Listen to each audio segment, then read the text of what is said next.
नमस्कार दोस्तों। आज हम बात करेंगे नीट निरसक तत्व में लाइव क्लास हुई थी, उसके बाद पार्ट 2 में बात करेंगे। जो बचे हुए आर्टिकल हैं उनके बारे में 45 से शुरू करेंगे 51 तक। जिन लोगों ने अभी चैनल को सब्सक्राइब नहीं किया, चैनल को सब्सक्राइब कर लें।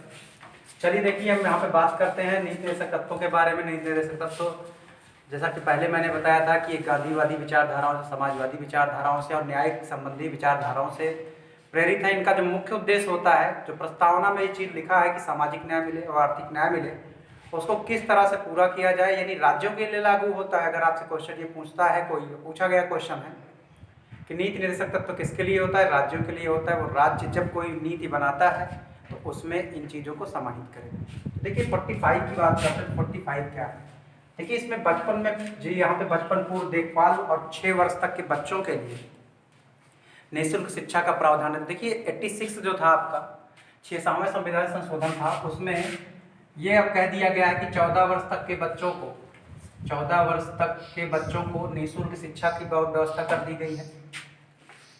14 वर्ष तक के बच्चों के लिए निःशुल्क शिक्षा की व्यवस्था कर दी गई। तो पहले ये बात यहाँ पे थी 45 में, ये कहा गया था कि 14 वर्ष तक के जो बच्चे हैं उनको निःशुल्क शिक्षा की व्यवस्था कराई जाएगी। लेकिन बाद में जब इसको मौलिक कर्तव्य रख दिया गया तो यहाँ पर ये इन्होंने कहा कि 0 से 6 वर्ष, ध्यान दीजिएगा ये बात, 0 से 6 वर्ष तक के बच्चों को निःशुल्क शिक्षा की जो व्यवस्था है वो आपकी किस में है? 0 से 6 वर्ष तक, वो आपको 45 में मिल सकता है। और 6 से 14 वाली जो बात है वो आपका किस में? मूल जो मौलिक कर्तव्य है 21A में है। तो ये बहुत अंतर होता है। बहुत लोग बड़े कंफ्यूज होते हैं कि सब 21A और 40 में क्या अंतर है। तो इतना अंतर है, यहाँ पे समझ लीजिएगा। अगर जब सवाल में ये कहेगा कि 0 से 6 वर्ष तक प्राइमरी लेवल पर बच्चों की जो निःशुल्क शिक्षा की व्यवस्था है वो कहाँ पर है, तब आप आंसर देंगे नीति निरसक तत्व। अब 14 वर्ष तक की बात कहेगा तब आप वहाँ पर क्या करेंगे? 21A कहेंगे। 6वां संविधान संशोधन द्वारा वहाँ पर कर दिया गया था। अब यहाँ पे देखिए ये 45 है। 45 में निःशुल्क शिक्षा की बात करता है और पूर्व देखभाल के लिए, इसके लिए तरह तरह के प्रयास करता है आंगनबाड़ी जैसे संस्थाओं को। यानी राज्य क्या करता है कि राज्य ये चाहता है कि उसके यहाँ के जो लोग हों पढ़े लिखे हों, जो प्राइमरी लेवल पे जो बच्चे हैं वो पढ़े लिखे, जिससे शिक्षा का स्तर बढ़े। अगले आर्टिकल में बात करते हैं 46। ये विशेष, ध्यान दीजिएगा, विशेष कमजोर वर्ग, विशेषता कमजोर वर्गों के लिए। यानी यहाँ पर ये कमजोर वर्ग के, ध्यान दीजिएगा, कमजोर वर्गों के लिए कोई क्वेश्चन अगर आपसे पूछता है किसके लिए कमजोर वर्ग, तो इसमें दो बातें कहा गया। तो कमजोर वर्ग में वहां पे स्पेशली उन्होंने कहा SC और ST, यानी कमजोर वर्ग जो SC ST हैं या अनुसूचित जनजाति और कमजोर वर्ग के लोगों को 2 तरह की सुविधा उपलब्ध कराएगा। कौन कराएगा? राज्य कराएगा। पहली तरह की व्यवस्था क्या कराएगा? शिक्षा, शैक्षणिक। देख लीजिएगा, जो कमजोर वर्ग है और SC ST जो लोग हैं उनको राज्य क्या करेगा? शैक्षणिक सुविधा उपलब्ध कराएगा। दूसरा आर्थिक। क्लियर है बात? तो 46 ये कहता है कि कमजोर वर्ग SC ST के लिए शैक्षणिक एवं आर्थिक, ठीक है, आर्थिक विशेष उपबंध की जो बात है वो आपको किसमें? 46 में। चीजें क्लियर है? आर्टिकल 47 की बात करते हैं। आर्टिकल 47 देखिए क्या कहता है। आर्टिकल 47 देख लीजिएगा, पोषाहार के स्तर, जो हमारा रहन सहन है, जो पोषाहार है, जो स्तर है, जो स्वास्थ्य है, लोक स्वास्थ्य की भी बात यहीं पे की गई है। इसकी भी जिम्मेदारी बनती है राज्य की, कोई कुपोषित न रहे, इसीलिए राज्य जो है पोषाहार की भी बात करता है। तो देख लीजिएगा प्राइमरी स्तर पर जो आंगनबाड़ी होती है उस पर देख लें, बच्चों को खाने के लिए पोषाहार आते हैं। तो यहाँ पर ये बात किया कि इसका पोषाहार के जो स्तर है उनको बढ़ाने के लिए, जीवन का जो लिविंग स्टैंडर्ड है, उनका जो जीवन, उनका जो स्तर है रहन सहन का, उसको भी बढ़ाने की जो जिम्मेदारी होगी वो राज्य की होगी। यानी राज्य क्या करेगा? वो पोषाहार का स्तर बढ़ाएगा और प्लस उनके साथ साथ उनका जीवन स्तर भी उठाने का प्रयास करेगा। यानी ये कह सकते हैं कि जो लोक स्वास्थ्य है, लोक महत्व की जो बात है, जो लोक स्वास्थ्य की बात है, वो जिम्मेदारी है किसकी? राज्य की। राज्य प्रोवाइड कराएगा किसको? नागरिकों। आगे हम चल रहे हैं। आगे जब हम चलते हैं यहाँ से, अगला है 48। ये इंपॉर्टेंट है, ध्यान दीजिएगा। ये भी पूछता है, पोषाहार वाला भी पूछता है। यानी अब जितने भी आर्टिकल हैं आपसे डायरेक्ट आर्टिकल पूछ लेता है कि देखिए ये देखिए क्वेश्चन, ये आपका पीसीएस में भी पूछा गया है, ये भी क्वेश्चन पीसीएस में, यानी यहाँ से डायरेक्ट क्वेश्चन, ये तो हर जगह पूछा जाता है। यूपीटीईटी में इस बार ही पूछा गया था, सुपर टेट में भी पूछा गया, यूपीटीईटी में 45 पूछा गया था, 46 आपका जो है यूपीएसआई में पिछली बार जब ऑनलाइन परीक्षा हो रही थी उसमें भी पूछा गया, तो 47 में पूछा जाता है। यानी यहाँ जितने भी आर्टिकल आपको दिख रहे हैं सब बड़े इंपॉर्टेंट है, पूछे जाते हैं, आपको याद करना होगा। ये इंपॉर्टेंट, बहुत इंपॉर्टेंट आर्टिकल है। अब देखिए यहाँ पे ये बात करता है कृषि पशुपालन का संगठन, कृषि एवं पशुपालन का संगठन की बात करता है। तो देखिए यहाँ से ये चीज बढ़ावा देता है, ये बढ़ावा देता है किसको, ये बढ़ावा देता है कृषि के लिए। राज्य की भी जिम्मेदारी है कि कृषि को प्रोत्साहन दे, पर्यावरण को भी प्रोत्साहन दे, पशुओं को पालने के लिए प्रोत्साहन दे। इसी आर्टिकल के अंतर्गत गोवध को यहाँ पर मान्यता नहीं दी गई है, गोवध पर बैन है। तो कोई कोई राज्य अपने यहाँ पर, क्योंकि आपको ये पता है कि नीति निर्देशक तत्व तो राज्य चाहेगा तभी लगाएगा, इसीलिए केटी साहब ने कहा था कि एक ऐसा चेक है, नीति निर्देशक तत्व तो एक ऐसा चेक है जो सुविधा अनुसार बैंक भजा सकता है, मतलब भजाएगा। सुविधा अगर बैंक को लगती है तो बाजार भांज देगा, नहीं तो भजाएगा नहीं, वो चेक भजेगा नहीं। क्लियर है? तो यहाँ पे कोई कोई जो राज्य हैं वो अपने यहाँ पे गोवध को बैन कर दिए हैं, लेकिन राज्य अगर नहीं चाहेगा तो गोवध को बैन नहीं किया जा सकता, क्योंकि नीति निर्देशक तत्व के लिए आप कोर्ट नहीं जा सकते, आप कोर्ट नहीं जा सकते। तो गोवध कुछ राज्य में, कुछ लोग अगर ये क्वेश्चन कहेंगे कि सर गोवध को हर जगह बैन कर दिया जाए, तो मैंने फिर से कहा कि ये डिपेंड करेगा राज्य पर, यानी गाइडलाइन जारी कर दिया गया है राज्य को कि इस तरह से काम करिए, तो राज्य अगर चाहेगा तो गोवध को क्या कर सकता है, वो वहां पर इसको क्या कर सकता है, बैन कर सकता है। अब अगर हम बात करेंगे अगले में, तो 48A बहुत इंपॉर्टेंट है, 42वें संविधान संशोधन द्वारा जोड़ा गया, ये बहुत पूछा जाता है कि किस संविधान संशोधन द्वारा जोड़ा गया है, तो 42वें संविधान संशोधन 1976 द्वारा जोड़ा गया। किसके विचारों से प्रभावित है, तो गांधी जी के विचारों से। तो गांधी जी ने कहा था कि एक अच्छा, अगर आपको देश चाहिए, एक अच्छा भारत चाहिए, तो एक अच्छा गांव होना चाहिए, अच्छे गांव से ही अच्छे देश का विकास होता है, गांव में ही भारत बसता है। ठीक है?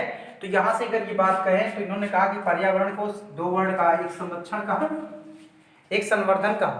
संरक्षण मतलब जो है अभी उनकी रक्षा किया जाएगा, संवर्धन मतलब बढ़ाया जाएगा, नई प्रजातियां लगाई जाएंगी वृक्षों को। तो यहाँ पर भी देख लीजिएगा, ये राज्य की जिम्मेदारी है कि पर्यावरण की सुरक्षा करें और उसको कैसे और बढ़िया से बढ़ाया जाए, ये जो जिम्मेदारी है वो किसकी है, राज्य की। 48A ये बहुत इंपॉर्टेंट है, रख लीजिएगा इसको। 48A क्या है, 48A इंपॉर्टेंट है कि पर्यावरण संरक्षण। तो देख लीजिएगा 48 और 48A कैसे याद करते हैं। देखिए पशु हैं, पशु क्या खाएंगे, चारा खाएंगे, चारा के लिए क्या होना चाहिए, हरा भरा चीजें चाहिए। तो हरा भरा मतलब क्या होना चाहिए, पर्यावरण हरा भरा होना चाहिए। तो आप 48 में आप याद कर सकते हैं। क्लियर है बात? इसके बाद 49 में बात करता है, यहाँ पे कहा कि स्मारकों, राष्ट्रीय महत्व के स्थानों को संरक्षण, जैसे ताजमहल है, दिल्ली का लाल किला है, जो स्मारक है जिनका राष्ट्रीय महत्व है। अब देखिए राष्ट्रीय महत्व है कि नहीं है, ये कौन डिसाइड करता है, ये बहुत इंपॉर्टेंट क्वेश्चन। अगर ये पूछ लेता है क्वेश्चन तो बहुत सारे लोग इसका आंसर नहीं दे पाते हैं। राष्ट्रीय महत्व के जो स्थल है उसके बारे में जो सूची बनाएगा, जो बताता है वो आपका संसद बताता है। यानी ये अधिकार किसको है, ये घोषित करने का अधिकार किसके पास है कि राष्ट्रीय महत्व के स्थल हैं, ये संरक्षण के स्थल हैं, तो ये आपका संसद करता है। ये इंपॉर्टेंट है, आप इसको समझ लीजिएगा। संसद ये जिनको घोषित करेगा, राज्य की जिम्मेदारी होगी कि उस स्थलों को क्या करेगा, वो संरक्षित करेगा। अगला चीज 50, ठीक है, तो ये भी आपका इंपॉर्टेंट है। 50 भी आपका इंपॉर्टेंट है, बहुत पूछा जाता है। मैंने बार बार ये कहा जितने आर्टिकल आपको लिखे हुए हैं सब बड़े इंपॉर्टेंट हैं। अब देखिए न्यायपालिका और कार्यपालिका में अंतर, ये न्यायपालिका और कार्यपालिका में जो अंतर है वह अनुच्छेद किसमें है, 50 में है। तो आप इसको भी कर सकते हैं कि न्यायपालिका और कार्यपालिका में क्या है अंतर है। अब देखिए 51 ये आपका यूपीटीसीएस 2016 में पूछा गया था, अंतर्राष्ट्रीय शांति, सुरक्षा एवं प्रोत्साहन। यानी दो देशों के बीच में अंतर्राष्ट्रीय जो समझौता है, शांति है, इस तरह की चीजें हैं, जो ग्रुप बनते हैं, ग्रुप निरपेक्ष हैं, धर्मनिरपेक्ष, जितने भी ग्रुप बनते हैं, इन सारी चीज़ों की जो बात होती है वो आर्टिकल 51 के तहत होती है। तो यहाँ से अगर आप देखा जाए तो ये आपका यहाँ से नीति निर्देशक तत्व तो समाप्त हो जाते हैं। तो नीति निर्देशक तत्व आपके शुरू होते थे 36 से लेकर कहाँ तक है, 51 तक है। क्लियर है बात? क्लियर है? तो नीति निर्देशक तत्वों को बेसिकली हम क्या करते हैं, पढ़ते हैं किन किन पार्टों के हिसाब से। इसमें ये चीज़ें बहुत पूछता है कि किन किन आर्टिकलों में गांधीवादी जो छाप है, गांधीवाद जो छाप की व्यवस्था दिखती है वो किन किन आर्टिकलों में दिखती है, ये क्वेश्चन बहुत इंपॉर्टेंट है, पूछता है। फिर आर्थिक न्याय कहाँ कहाँ दिखता है, फिर सामाजिक न्याय कहाँ पे दिखता है, फिर न्याय संबंधी कहाँ पे। पहले देखिए जो छोटा है उनको देखिए, कहाँ पर आपको न्याय की बात कहा है। न्याय की बात केवल निःशुल्क एवं विधिक सहायता, केवल न्यायिक बात अगर कहा जाए 39 में कहा गया है। ये संविधान संशोधन 42वें द्वारा जोड़ा गया है। तो न्यायिक व्यवस्था नीति निर्देशक तत्व में है, तो यस है। सामाजिक व्यवस्था है। सामाजिक व्यवस्था पे सामाजिक न्याय की जो बात करता है, सामाजिक न्याय आपको 46 में मिलता है। उन्होंने कहा कि जो सामाजिक रूप से कमजोर वर्ग हैं, SC ST जो हैं, उनको अगर न्याय नहीं मिलता तो उनको शैक्षणिक विकास किया जाएगा, उनका आर्थिक विकास किया जाएगा, 46 में है। 47 में भी ये कहा कमजोर वर्ग जो है, जो लोग हैं जिनका जो पोषण स्तर है वो कम है, उनको पोषाहार दीजिए, उनका पोषण स्तर को बढ़ाइए, यानी उनके लोक स्वास्थ्य की बात है। ये सामाजिक बात थी, ये किसकी बात थी, न्यायिक बात थी। इसके बाद न्यायिक बात करते हैं, तो न्यायिक बात आप देख लीजिए 39 जो आर्टिकल है ये पूरा, मैंने इसमें 5 ग्राउंड बताए थे। 5 ग्राउंड मतलब 39A, 39B, 39C, 39D, 39C। इसमें सब में समानता की बात किया था, सबको किसकी बात किया था, आर्थिक न्याय की बात की। समान काम के लिए समान वेतन है, सभी को बराबर संसाधन का वितरण होगा, इन सारी बातों को कहा गया। यानी आप इतना जो दिख रहा है आपको बहुत परेशान होने की जरूरत नहीं है। आप ये कह सकते हैं 39 में जितनी बातें हैं, 39 में जितनी बातें हैं वो आपकी आर्थिक न्याय में आती हैं। अब यहाँ से हम बात करेंगे 41 और 42 की भी बात करते हैं। तो देखिए काम पाने का अधिकार, ठीक है, काम पाने का अधिकार 41 में है। फिर मैंने कहा था कि मानवोचित दशा, काम तो आपको करना है लेकिन मानवोचित, यानी ऐसा काम नहीं कि जो आप कर ना पाए। अगर आपसे कोई ये कह दे कि आपको एक ऐसा काम करना है जिसमें आपको घिन लगती हो, घृणा होती है कि आपको ये काम नहीं करना है, तो वो आप काम नहीं कर सकते। तो आर्थिक, यहाँ पर आर्थिक न्याय की व्यवस्था किया है। ये जो सबसे मोस्ट इंपॉर्टेंट है, ये गांधीवादी जो बात है कि गांधीवादी जो सपने थे, गांधीवादी जो बात थी, जो गांधी जी के सपने थे, वो किन किन आर्टिकलों पे आपको साफ साफ दिखते हैं। ये बहुत इंपॉर्टेंट, आप इसको याद कर लीजिएगा। मैं फिर से आपको एक थोड़ा सा बता रहा हूँ। गांधीवादी जो व्यवस्था थी वो न्यास पर आधारित थी, ट्रस्ट पे। न्यास मतलब क्या होता है, ट्रस्ट पर। क्लियर है। आपसे कोई ये क्वेश्चन ये पूछता है कि गांधीवादी व्यवस्था किस पर आधारित थी, तो आप कह सकते हैं किस पर, ट्रस्ट पर आधारित थी। तो एक चीज आप समझिएगा, जो गांव से रिलेटेड होगा वो पक्का ग्राम जो है गांधीवादी व्यवस्था से होगा। तो आप यहाँ से करेंगे तो देखिए आर्टिकल 40 ये गांधीवादी से है। देखिए कुटीर उद्योग जो होते हैं वो गांव में होते हैं, छोटे छोटे जो कुटीर उद्योग हैं वो कहाँ पे होंगे, गांव में होंगे। 43 आपका कहता है कुटीर उद्योग को प्रोत्साहन, लोगों को, जो लोग हैं उनको जोड़ना, आपस में सहकारिता करना, कि साथ में काम करना। सहकारी और सरकारी दोनों अलग अलग है। सहकारी मतलब साथ साथ काम करना, यानी छोटे लोगों का, जो छोटे गांव के लोग हैं आपस में साथ साथ काम करते हैं, उसको सहकारी। तो ये ग्राम पंचायतों का एकीकरण था 40। ये 43 आपका क्या था, ये 43 आपका था सहकारी समितियों को प्रोत्साहन। आप इनको याद कर लीजिएगा, बहुत पूछता है। 43 इस टाइम ट्रेंड में चल रहा है, वो बहुत पूछा जा रहा है। 43A, 43B आप पढ़ लीजिएगा अच्छे से, पिछले वाले वीडियो में आप देख लीजिएगा, मैंने बताया इन चीज़ों को। 46 में भी ये बात कहा, गांधी जी ही कहते हैं कि कमजोर जो लोग हैं, वहाँ भी गांधीवादी, भले न्याय उनको मिल रहा है सामाजिक, लेकिन गांधी जी भी चाहते थे कि हरिजन भी हैं, गांधी जी ने हरिजन वर्ड बोला था, यानी जो कमजोर वर्ग के लोग हैं उनको बराबर क्या किया जाए, राज्य उनकी जिम्मेदारी है कि उनको बराबर मौका दे। 47 में बात करें उनके पोषण स्तर को बात करें, ये भी गांधीवादी विचारधारा से प्रभावित है। 48 की बात करते हैं। 48 गांधी जी भी चाहते थे कि पशुपालन और कृषि, ठीक है, खुद हथकरघा करते थे उद्योग को बढ़ाना के लिए। तो यहाँ से ये 48A और 48 दोनों गांधीवादी विचारधाराएं इस पे भी दिखती हैं। 49 और 50 में भी गांधीवादी विचारधारा ही दिखती है।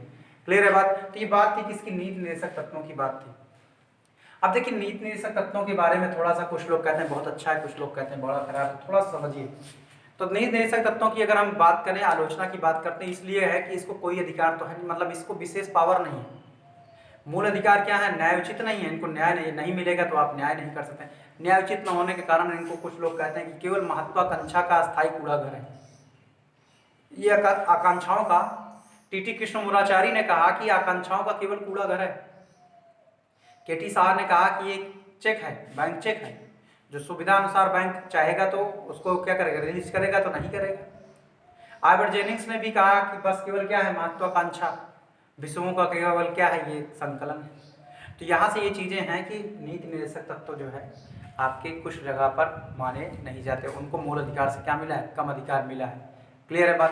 तो ये बात थी किसकी, मूल अधिकार के और नीति निर्देशक तत्वों के। अगले वाले सेशन में हम लोग बात करेंगे संसद के बारे में। ठीक है, तब तक के लिए धन्यवाद।